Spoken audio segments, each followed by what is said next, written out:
সিংহ, ভালুক ও শিয়ালের গল্প। এক টুকরো মাংস মাটিতে পড়েছিল। একই সময়ে একটি সিংহ এবং একটি ভালুক সেটি দেখতে পেল। সিংহ ও ভালুক দুজনেই মাংসের টুকরোটির জন্য লড়াই শুরু করলো। একটি শিয়াল দূর থেকে তাদের লড়াই দেখতে লাগলো।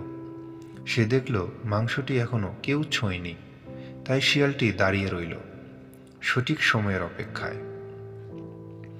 অনেকক্ষণ লড়াই করার পর সিংহ ও ভালুক দুজনেই ক্লান্ত হয়ে পড়ল এবং বসে পড়ল বিশ্রাম নিতে।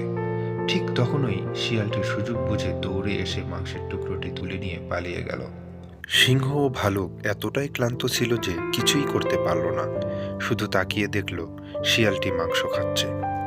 তারা দুজনেই ভাবল, যদি আমরা লড়াই না করে মাংসটা ভাগ করে খেতাম তাহলে অনেক ভালো হতো। গল্পের শিক্ষা হলো, ঝগড়া করার চেয়ে ভাগাভাগি করে নেওয়াটাই ভালো। Thanks for watching my video. Please like, share and subscribe for more videos.